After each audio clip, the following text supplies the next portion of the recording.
This is episode number 65 of Road Noise, Life 1 Mile at a Time. Coincidence? I think not.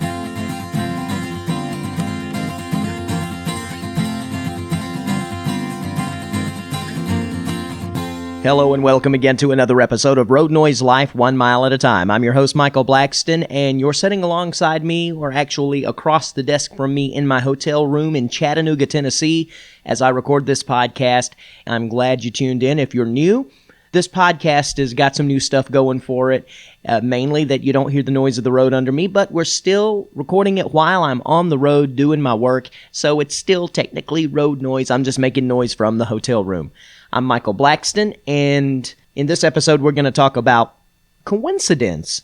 Everybody, I think, has had those times in their lives where they had to kind of scratch their head when something happened in their life and say, is this coincidence, or is this just kind of the mysterious world around me doing its thing? What's going on here? This just seems a little bit more than coincidence. And I've got several things like that have happened in my life, and I thought it was interesting to talk about that in this episode. And really, I wasn't going to talk about that in episode 65. I was going to talk about something completely different, but I got a phone call from my wife just a little bit ago, and she told me about a gift we had received from a couple of our very dearest friends. And after hearing the crazy aspect of the gift, which I'm going to tell you in just a little bit, I said, you know what? I'm going to have to talk about this in this episode of the podcast. We're just going to talk about coincidences. So before I start telling you about exactly what was weird about this gift that was given to us and what the gift was, let me give you a little bit of backstory about my wife and I. You've heard me tell the story about how we met. I was a radio DJ and she was a listener. She called in wanting some concert information. I liked the sound of her voice. I flirted with her a little bit, and then over the course of 6 months with her calling me and me sending little hints over the air for her to call that only she knew about, that I had the guts to ask her out, and the rest is history. She was my first for everything. But as we got to know each other, we realized that our paths had crossed really closely several times in not just some situations that were local. We lived near each other, but the way our paths crossed at these moments kind of lent it a little bit of mysteriousness or just really extreme coincidence. And in these cases, you know, I realize it's mostly coincidence, but when you've been together for 20 years, you like to think that fate had a hand in these things.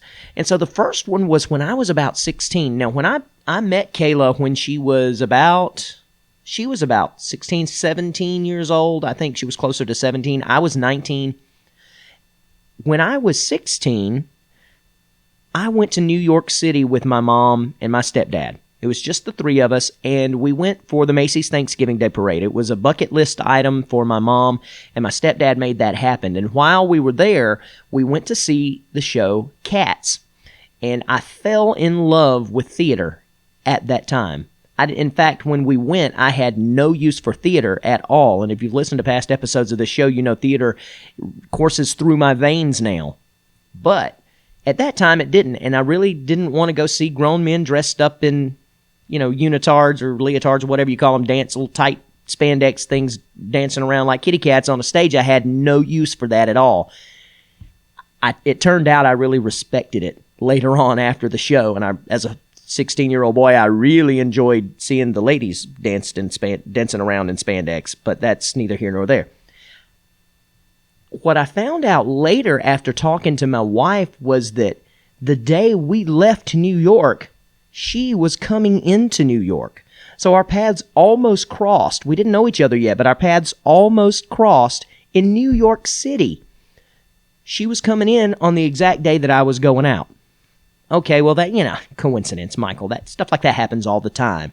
I saw something on Facebook the other day that showed an old photograph of a guy. And actually, the main part of the photograph was the woman that was married to this man. It was a photograph of her, I want to say, was it Disney World? I'm not sure if it was Disney World or what, but it was something kind of like that. And the lady was having, as she was a child, she was having a photograph taken with her family. And years later, they dug that photograph out. And she and her husband had been married for years. And when they looked in the background of that photograph of her, they realized that the husband was also in the photograph as a baby. You could see his father pushing him in a stroller in the background. They were at the same place at the same time, and years later would end up married. And so little things like that are wonderful, but it happens all the time. I understand that. So we kick into the next part of the story. When I was about, I would say 18 years old, because this happened in 91, I was about 18 years old in my family. By then, I was in love with theater, and we went to see Phantom of the Opera. A touring company was coming to the fabulous Fox Theater in Atlanta. This was November of 1991, and we went to see the show. I kept my ticket stub. Later, after I married Kayla, we started talking about it. She had actually gone to see that show, that same tour. The crazy thing is, when we compared ticket stubs, because she had kept hers, we were there the same night. Again, maybe it's coincidence. Maybe it's not coincidence. I don't know. But, when you're married, like I say, for a long time, you like to err on the side of fate had a hand. Near-miss experiences, just brushes with each other before we would meet and finally fall in love and get married. And so that brings me to this gift that we received just tonight. My very good friend David called me up or texted me the other day and asked me if I was going to be around during the Christmas holidays, and he told me he had picked something up for me and Kayla, and he wanted to give it to us. He said, it's not much, just something we found at an antique kind of store, and it spoke to me, and I wanted to get it for y'all because I knew it would mean something to you, so I thought I'd get it for you. So I said, sure. Well, we haven't had a chance to come together during this time. Well, David is the January representative on the My Everything Arts group that I am the administrator for. He is the group member of the month. I chose him because he is just so valuable to our group, so valuable as not only a friend of mine, but in the art community, in our local community, and I thought he deserved that award. And I give a gift to the group member of the month every single month. And on this particular month, and I guess probably moving on for the months following, I'm going to be giving a Hobby Lobby gift certificate. Well, I had gotten his gift certificate, and it was sitting in my wife's car, and I didn't get a chance to get it to him yet. And she texted me and said, would you like me to take the gift certificate for David over to his house? And I said, oh, yeah. Well, I completely forgot he said he had something for me and Kayla. And so when we got there, she was presented with this gift that they had found at an antique store. And she called me up and she said, you knew about this gift? I said, yeah, I had forgotten about it, and I meant to get it with David and Tracy. And so what is it? What did they get us? And she said, you're not going to believe this. She said, it is a nicely framed memorabilia collage of a Phantom of the Opera show. There's a playbill or a program there. It's from the fabulous Fox Theater when it came to Atlanta. It's got kind of some special little fancy things in it. She said, but the main thing in here that's going to blow your mind, it's got 2 ticket stubs from November 1991. This thing that they had bought, and they had no idea of the personal value it would have for me and Kayla. David said it just spoke to him, and he had to get it, and the guy gave him a great deal on it. He had no idea that those tickets were for the very tour that Kayla and I had the near-miss experience with. I like to think back on that time and think, I wonder if I saw her in the distance. I wonder if my little 19-year-old eyes noticed her in the distance and saw her and thought, that's a beautiful young lady. It's possible. I was 19, and my eye wandered to lots of young ladies. I almost hope I did see her, even if it was just a glance, just to think that maybe I got a glance of my future bride, who I've been now married to almost 22 years. What an amazing turn of events to get this gift, and I thank David and Tracy so much because they just have no idea what that means to me. I really put value on things like that, and I just found that to be extremely awesome. And so I completely changed my idea of the topic for this show to talk about coincidental things in our lives. And I know that you have things like this that have happened, and it would tickle me pink to hear them from you. So I'm going to give you an opportunity at the end of this episode to get in touch with me and tell me your stories of things that maybe they were coincidence, maybe they weren't. But there are other things that have happened in my life too. And I'm going to give you one more story about something that happened to me that I think not only was not just coincidence, but was divine appointment. And it taught me an extremely valuable lesson about my attitude and the way I react to things, and all wrapped up into an extremely coincidence, I think not, moment in my life. Kayla and I had been married for quite some time, and I had a midnight to 6 job at WESC-FM in Greenville, South Carolina. And I believe this was close to when I quit and I rededicated my life to Christ, because I was having kind of some revival kind of thoughts in my mind already, some convictions and things like that. And at a particular church service that I went to, I remembered a story that the pastor told. And he told a story about this old preacher man who had this ratty car. And it's the only thing he drove around in, and he was in 5 o'clock traffic in the afternoon in some major metropolitan city. I mean, the traffic was awful. It was back-to-back traffic, and all of a sudden, his car started pitching around. He had to pull over on the side of the road, and the car just died. Right there. Car just was done. So, he did what he could do, and he realized that there was no more car. And he got up on the car, at the top of the car, and just started praising God, just worshiping and raising his hands and praising God. And one of his parishioners came by and said, he pulled over, saw him, and said, "Preacher, what's going on? What are you doing? Why are you on top of your car, shouting like a crazy man?" And the pastor got down and said, "Brother," he said, "I know I look crazy." He said, "But I could have handled this situation one of two ways. I could have laid my head and hung it low and worried about all of the bad things that were going on right now." He said, "But you know what? In all of this heavy, heavy traffic, this could have been a lot worse than it was. I could have died today. The way my car was reacting, and in the middle of this back-to-back traffic in this heavy metropolitan area, I could have died with my car acting the way it did, and I didn't. God kept me safe, and I'm thankful for that. So I'm standing on top of this car, even in the bad situation, knowing I'm going to have to figure something out, or knowing I'm going to have to trust God to deliver something for me. I'm going to praise Him right now that I'm okay, and He's kept me safe." And he told that story to the congregation, and it kind of struck a chord with me, and it sank in. Well, not long after that, I was on the way to the radio station at WESC in Greenville. It's a 100,000-watt radio station. It's one of those powerhouse radio stations. And I was working the overnight shifts, and I was running late already. I remember this specifically. I was in a hurry because I had gotten behind getting there. I lived an hour away, and I was trying my best to get to work, to relieve the guy that was, working the shift ahead of me. Well, all of a sudden, on the darkest part of my commute, this old country road that I would take because it was shorter that way, in the middle of the night, my shift started at 12, so I was on the road between 11 and 12, and so it's dark. It's pitch black outside, and this was it's one of those country roads where you can't see your hand in front of your face if you're out in it. The only way I could see was from the headlights of my car. Well, boom, boom, boom, boom, boom. All of a sudden, my tire goes flat. Right on the side of this road, I had to pull over in this dark country road. I didn't have a quality jack.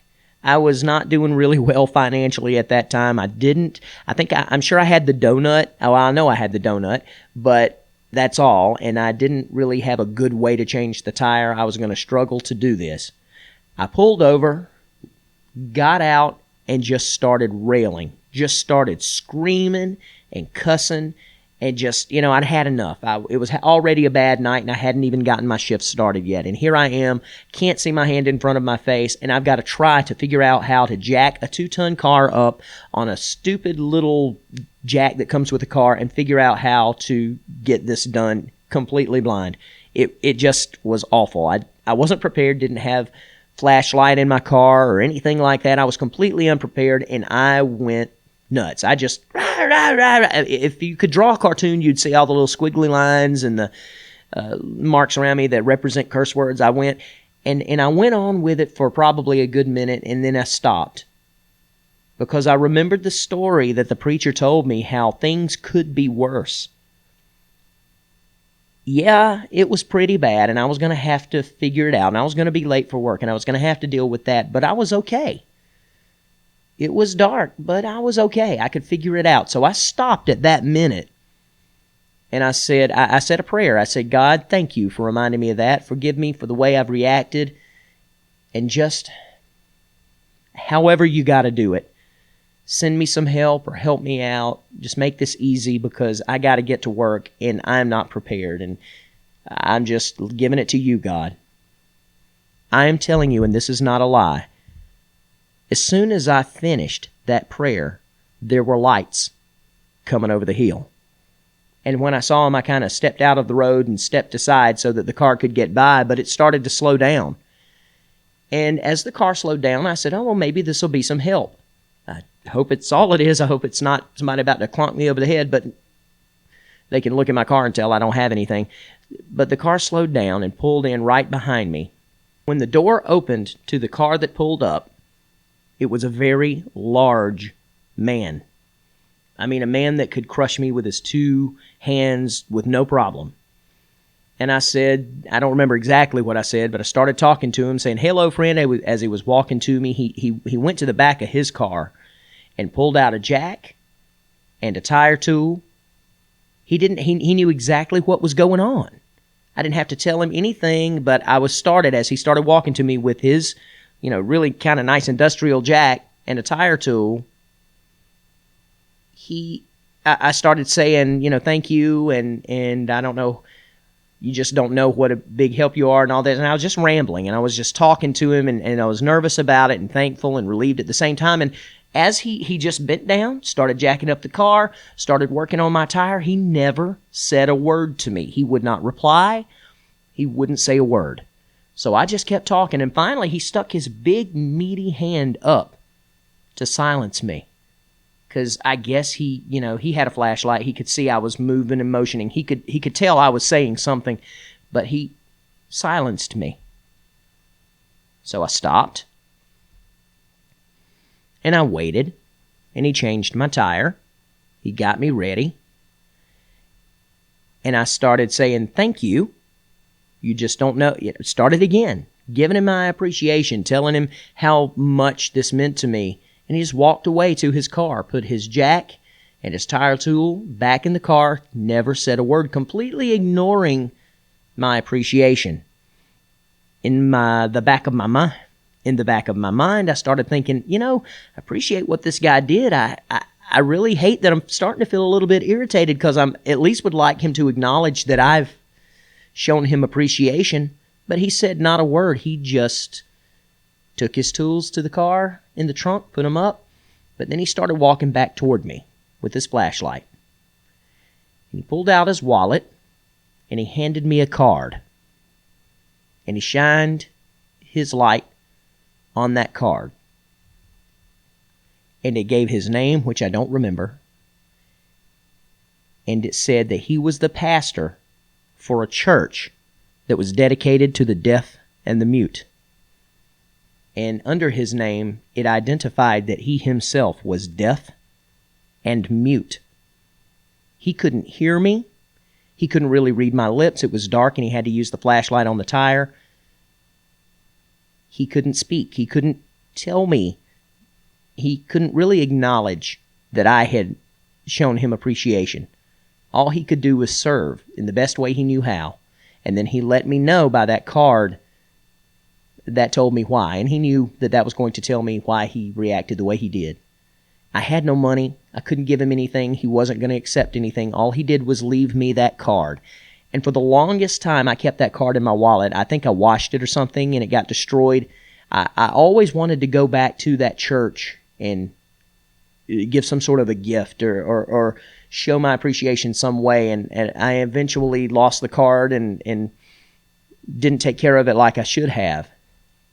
But I'm going to say it was a divine appointment. I'm sorry. That's the closest I think I've ever come to God sending an angel, like in person, to me. And I'm sure he was a real person, but this was someone that God used in my life in that one moment when I asked for it. He sent him like an angel. There was nobody else on the road. And when he came right at the moment I ended my prayer, and he came as if he knew. He didn't have to ask. He didn't have to assess the situation. He didn't get out and look around at my car to see if he could figure out what was wrong. He got out of the car, went to his trunk, got his jack, his tire tool, changed my tire, and went back, almost as if he knew what he was there to do from the moment he pulled up. Coincidence? I think not. Do you have anything like that? I really want to hear some cool things that have happened in your life. Maybe you think it's divine appointment, or maybe it was just something that was really neat and coincidental. However you want to look at it, I still want to hear about it, because those things are the things in our lives that enrich our lives and just make stories worth telling. And I love stuff like that. So I really want to hear about that in your own life. And I'll tell you about that, like I said, at the end of the podcast episode. I'll give you the ways you can get in touch with me. Right now, I want to talk about my week, because since the last episode you've listened to, a lot has changed in my life. I went back and listened to the last episode because I knew so much had changed in my life. I wanted to remember what I had told you about, so that I could kind of hit on the things that have changed, if you care. First of all, I told you that I was going to be going on this health journey, and I still am planning to, although I have failed miserably this week. There's just so much junk still in my house from the holidays. It's hard to make myself throw stuff away, so I just throw it away down my gullet. I have no excuse for it. I've just not done well this week at all. But I've been a little bit depressed. It's not been an easy week for me. I won't tell you what it was, because I don't want to throw anybody under the bus, and I don't want to, not that these people listen to this podcast or anything like that anyway, but still, it would be tacky for me to mention it. So I won't say exactly what happened, but there was a bit of a falling out with some people in my life, and I hate it. In fact, I still question the way I reacted. At the time, I felt like I was acting the right way, and I still think maybe I was, but there's a part of me that wonders, did I choose the right course? And sometimes, even when we're trying to take the high road and trying to do the right things and defend the people that we love, sometimes there's still a question as whether it was the right thing, and because we're human, we'll never know for sure. But some actions had to be taken, and I had to remove myself from the cast of MASH. And that was the reason that I was kind of using as my kind of the undercurrent of why I was going to just finally get into army shape, and get into my utmost health. And I was going to use that kind of as the catalyst. Well, it's been very depressing because I have removed myself from that cast, and I feel it was necessary. I feel it's the right thing to do, but still, if you know me, you know how much I love the theater, and I was looking forward to doing that show, and it's a comedy. It was another opportunity to play a completely different character from anything I've ever played before, and I was really looking forward to it, and I've been a little depressed here in the last few days, and so, as I'm always asking for your prayers, I ask if you're a praying person to pray for me and help me to get through that, and I will. It's going to be fun, because I do have a positive outlook. For one thing, like this gift that was given for me today, my friend David doesn't, and Tracy too, his wife, they don't know how timely it was to get this gift and to get it from them, because they are part of my theater family, and theater has been, my having it out wasn't with them at all or anything like that, but at the same time, I've been kind of down and depressed because of some things that were going on with the theater, and because they're part of my theater family, getting this very meaningful gift from them means so much, and it helps to lift my spirits. So they don't know how timely that was to lift my spirits. It has made me feel so much better than I have felt in the last few days. And so to them, I really am so thankful. But that's not the only thing. Because of this situation, I do believe I made a little bit of a mistake. On the night that I had to make the night that I had the reaction that I did that made me pull myself from MASH, I also removed my play, Friends Like You, from production at the theater because of somebody that was involved. And I didn't want them involved anymore. And so I told the theater that because of this, I was pulling my play from production because I wasn't going to allow these people to be involved. And so I did. And the theater manager, Tony, said, okay. Well, I rethought that. And I thought I could find another person to fill in that capacity if it's still on the table, if Tony hasn't gone forward with pulling that from the schedule or anything like that, then I'm going to go in and tell her that I'll find somebody else or even direct it myself. So I met with her yesterday morning, and unfortunately there were some things she kind of had waiting in the wings, and when I told her that I needed to pull the play, that freed up that space, and she'd already called these people and set it up. So Friends Like You is not going to happen now. It's off the schedule. It doesn't mean it's not going to happen ever. It just means it's off the schedule for 2017. And it could be a blessing in disguise because I'm thinking that I'm going to step back and punt and get a little more in-depth with how I'm going to work out who all's involved with this and how it's going to go, and I'm going to think into it a little more, and I think it's going to be better in the long run for that. So it's probably a blessing in disguise, but at the same time, all in the same weekend, I lose the show I'm getting excited about being in, and then I lose the opportunity to produce a show that I've written for the first time. And so that you can see why, as someone who's so majorly into theater, why that would be a big letdown for me. But again, things are looking up.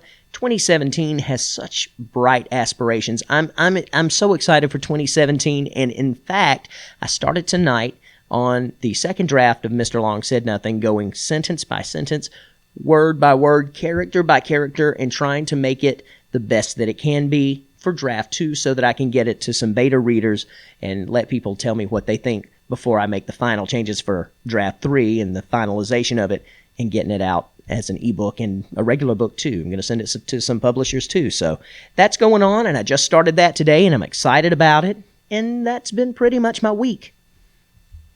I want to give you this week's positive review, and it's a website that I ordered from for a Christmas present this past Christmas. Didn't know what to do for my cousin, who is a guitar player, and I drew his name at my grandmother's house, and I said, I want to get him something unique, so I started looking around, and I found a website called coolmaterial.com, and they had this thing. It's called a pick punch, a guitarist's pick punch, and what you do is you can take an old credit card or a motel room key, anything like that's a flat piece of plastic like that, one of these rewards cards you get from the grocery store, anything like that, and it's kind of like a hole punch, but instead it punches out a perfect pick for a guitar. So the person who has this, the guitarist who has this with them, in their glove compartment or wherever they go, if they are ever somewhere and someone throws them a guitar and says, here, play that bad boy right there, I like to hear you play something right there. If he doesn't have a pick on him, but he's got that pick punch in the car, he can say, hey, anybody got an old motel key or anybody got an old credit card they're not using? And pop it in there, and he's got a pick instantly. I thought that was the neatest little gadget, and I ordered it from coolmaterial.com. Now, here's the thing. The reason I decided to give them a positive review, because there are a lot of cool gadget and gift places out there, but here's why I want to give them a positive review.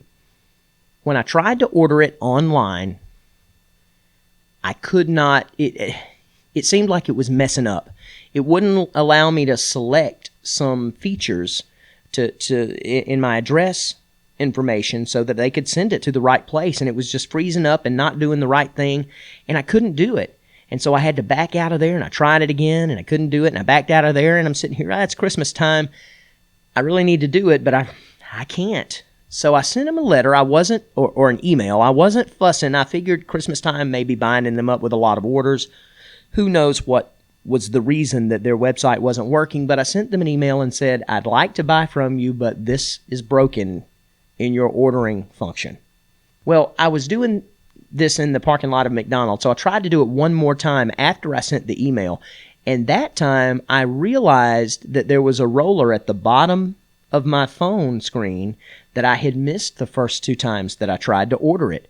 There was nothing wrong with their website. It was actually very functional, very easy. I just had not paid attention the way I should, and I was able to roll the little roller to the right information every time it was time to, and I made the sale, or I made the purchase, and it went through perfectly. It immediately sent me a receipt digitally and all this and said it was on its way. So it worked perfectly. The error was on my part. So I sent them another email saying, I'm sorry, the error was on my part. I was able to make the purchase. Well, by the time I had gotten across the street, I mean, we're talking about 2.5 minutes, I already had an email from their customer service department asking pointed questions to find out what they could do to make it right, how they could fix the problem, wanting to pinpoint everything that caused the problem, and they were just so professional and courteous. It blew me away how fast they responded to a customer's problem to try to make it right. And I told them that I was going to give them a positive review in this podcast, and they were sent me another review email back saying, they appreciated me getting back to them and stuff. So the customer service, especially when their customer has issues with coolmaterial.com, or maybe it's Cool Materials, I look it up in the show notes. I'm going to have the link for it in the show notes.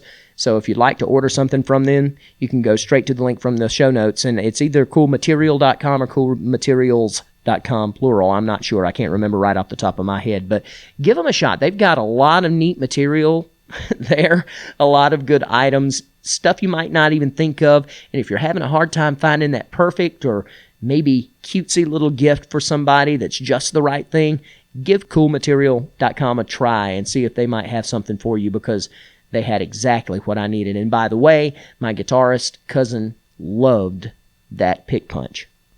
So once again, I'd like to hear what your stories are of a coincidence or something that you think not as coincidence. I want to hear about it. And here's the way you do it. You can get in touch with me via email at feedback@michaelblackston.com. That's feedback@michaelblackston.com, or you can call the voicemail line at 706-408-7456. That's 706-408-7456. You can go straight to the podcast website, and I'd love for you to do that, because there you can find all the stuff that you'd ever need to get in touch with me, as well as sharing the show and leaving your ratings and reviews on iTunes, which really helps me out when you do that. If you could just take a moment and do that, I would really appreciate it. And you can do that right from the website, and that website is roadnoisepodcast.com. That's roadnoisepodcast.com. Leave me a comment.